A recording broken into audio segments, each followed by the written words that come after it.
యావత్ సృష్టిలో హిందుత్వము అనేది చాలా గొప్పది.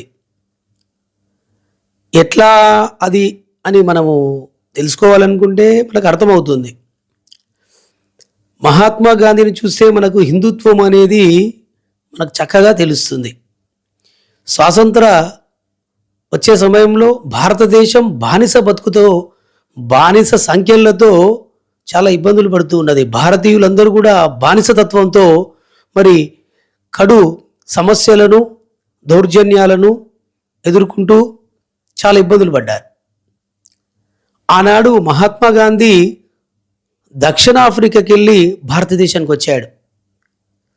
చూశాడు భారతీయులందరూ కూడా కడు మరి దౌర్జన్యాలకు ఇబ్బందులు పడుతూ స్వాతంత్రంలో స్వదేశంలో ఉంటూ బానిసలుగా బానిసతత్వాన్ని అనుభవిస్తూ చాలామంది ఇబ్బందులు పడుతూ ఉన్నారు.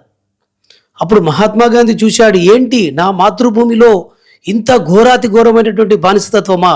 ఈ బానిస సంఖ్యలు ఎలా తెంచుకోవాలి? ఈ బ్రిటిష్ తురలను ఈ దేశం నుంచి ఎలా తరిమి కొట్టాలి అని ఆలోచించాడు మహాత్మా గాంధీ. మహాత్మా గాంధీ బాగా ఆలోచించాడు.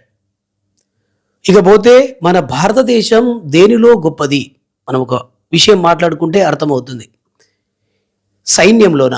సైన్యంలో భారతదేశం కంటే చైనా సైన్యం చాలా ఎక్కువ. ఖగోళ శాస్త్రంలో భారతీయుల యొక్క ప్రాధాన్యం ఎక్కువ ఉంటే మనకంటే రష్యా వాళ్ళది ఖగోళ శాస్త్రంలో చాలా గొప్పగా ఉందని చెప్పొచ్చు.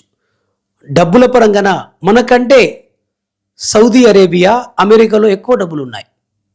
జనసంఖ్యలో మనకంటే చైనాలో ఎక్కువ జనం ఉన్నది. అతి తెలివితేటలలో చాలా దేశాలు ముందున్నాయి మనకంటే. దౌర్జన్యాలలోన మనకంటే ముస్లిం దేశాలలో ఎక్కువ దౌర్జన్యాలు ఉన్నాయి. ఇట్లు మాట్లాడుకుంటూ పోతే భారతదేశం దేనిలో గొప్ప? ప్రపంచంలో భారతదేశం దేనిలో గొప్ప? మనం ఆలోచిస్తే మనకు అంతు చిక్కకుండా ఉంటుంది. కాకపోతే ఈ యావత్ సృష్టిలో కానీ ప్రపంచంలో కానీ భారతదేశం గొప్పగా ఉంది అంటే ధర్మంలో భారతదేశానికి మించిన ఏ దేశం కూడా ధర్మంలో సాటి రాదని చెప్పవచ్చు. అప్పుడు మహాత్మా గాంధీ అనుకున్నాడు, ఓహో నా భారతదేశంలో భారతీయులు మనమందరము బానిసతత్వ సంఖ్యలతో ఉండాలా? బ్రిటిష్ వాళ్ళ మరి దౌర్జన్యకాండలతో బ్రతుకును కొనసాగించాలా అని ఆలోచించాడు చక్కగా. అతడు మహాత్మా గాంధీ దక్షిణాఫ్రికాలో ఎల్ఎల్బి చేసి భారతదేశానికి వచ్చాడు. అప్పుడు అనుకున్నాడు, ఓహో హిందూ భావజాలాన్ని, హిందూ యొక్క ధర్మాన్ని రుచి చూపాలి ఈ బ్రిటిష్ వాళ్లకు, తెల్లదొరలకు అనుకున్నాడు. అప్పుడు షర్టు పాయింట్ వదిలేసి చక్కగా గోసి కట్టుకున్నాడు. తన యజ్ఞోపవీతం కనిపించేటట్టు ముఖానికి తిలకధారణ చేసుకున్నాడు. హిందుత్వానికి మనం నిక్కచ్చిగా బ్రిటిష్ వాళ్ళకు రుచి చూపించినటువంటి వ్యక్తి ఎవరైనా ఉన్నారు అంటే ప్రపంచానికి ప్రస్తుత కాలంలో ఈ 100 సంవత్సరాల కాలంలో రుచి చూపించినటువంటి వ్యక్తి ఎవరైనా ఉన్నారంటే అది మహాత్మా గాంధీ అని చెప్పవచ్చు. చక్కగా హిందూ ధర్మంగా బొట్టు పెట్టుకున్నాడు, గోసి పోసుకున్నాడు.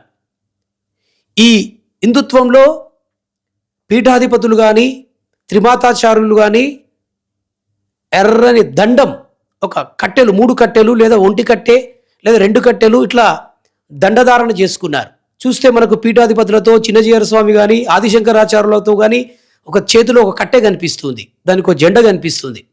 అట్లా మహాత్మా గాంధీ ఏమనుకున్నాడు? బొట్టును పెట్టుకున్నాడు, చక్కగా గోసి పోసుకున్నాడు. హిందూ సాంప్రదాయ ప్రకారంగా యజ్ఞోపవీతం కనిపిస్తూ ఉన్నది, కట్టె పట్టుకున్నాడు చేతిలో.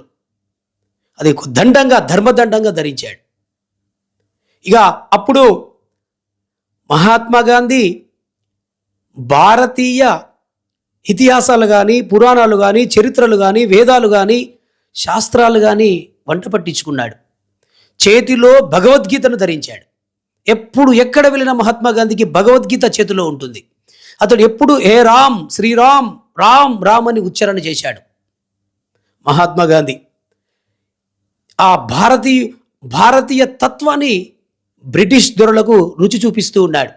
సహాయ నిరాకరణోద్యమం, మీకు సహకరించం, ఓ బ్రిటిష్ తెల్లదొల్లలారా మేము మీకు సహకరించము, మీరు మా దేశం నుంచి వెళ్ళిపోండి అని మరి ఘంటాపథంగా చెప్పాడు. ఒక చెంప కొట్టారు బ్రిటిష్ వాళ్ళు. ఆధ్యాత్మిక పురాణ గ్రంథాలు చదివినాడు గనక, కర్మ సిద్ధాంతాన్ని తెలిసి ఉన్నాడు గనక ఇంకో చెంప చూపించాడు. ఇంకా కొంతమంది స్వతంత్ర సమయోధులు జైల్లో పడితే అన్నాడు, ఎవరి ప్రాప్తంలో ఎవరి కర్మ ఏం చేసుకొని ఉంటే అది అనుభవించాలి అని అన్నాడు. చాలామంది స్వాతంత్రోద్యమంలో భారతీయులు తనతో పాటుగా ఉన్నటువంటి వాళ్ళు బ్రిటిష్ వాళ్ళను దౌర్జన్యంతో చంపుదాం, బాణాలు తీసుకొని చంపుదాం, దౌర్జన్యాలు చేద్దాం, దౌర్జన్యం తగదు అని చెప్పాడు. మనము దౌర్జన్యము బ్రిటిష్ వాళ్ళ మీద చేయడానికి వెళ్తే వాళ్ళతో తుపాకులు ఎన్నో ఉన్నాయి, పిరంగులు ఉన్నాయి, వాళ్ళతో మండుగుండు సామాగ్రి చాలా ఉన్నది. దౌర్జన్యము అని చేస్తే మనకంటే విదేశీయులు ఎక్కువే దౌర్జన్యం చేస్తారు, మన ప్రాణాలు అన్యాయంగా పోతాయి. మనం దౌర్జన్యము తగదు. బ్రిటిష్ వాళ్ళ మీద జయించాలి అంటే మనము దౌర్జన్యాలు చేయడము మనం తగదు అని అన్నాడు. ఎందుకు అంటే మహాత్మా గాంధీ ఈ దేశాల కోసం అంటే దేశాలు రాజ్యాలుగా చెప్పొచ్చు, దేశాల కోసం రాజ్యాల కోసం చరిత్రలో చాలామంది ప్రాణాలు, లక్షలాది ప్రాణాలు పోయాయి. మహాత్మా గాంధీ అన్ని పురాణ గ్రంథాలు చదివాడు. రామాయణము, మహాభారతము ఇవన్నీ కూడా మహాత్మా గాంధీకి అన్ని కూలంకుషంగా తెలుసు. అప్పుడు అనుకున్నాడు, రాజ్యాల కోసం మనుషులు ప్రాణాలు, లక్షలాది మంది ప్రాణాలు పోయాయి. ఇప్పుడు మనకు భారతదేశం, మనకు స్వాతంత్రం, మన దేశం మనకు రావాలంటే మన ప్రాణాలు పోకూడదు, శత్రు ప్రాణాలు పోకూడదు, మన ప్రాణాలు పోకూడదు. శత్రువుల యొక్క రక్తం చుక్క కారితే వచ్చే స్వతంత్రం మనకు అవసరం లేదు అని మహాత్మా గాంధీ చెప్పాడు. దీని వెనుక ఒక రామాయణం, ఒక మహాభారతం కనిపిస్తుంది. మహాభారతంలో 18 అక్షౌహిణుల సైన్యం రాజ్యాల కోసం చనిపోయింది.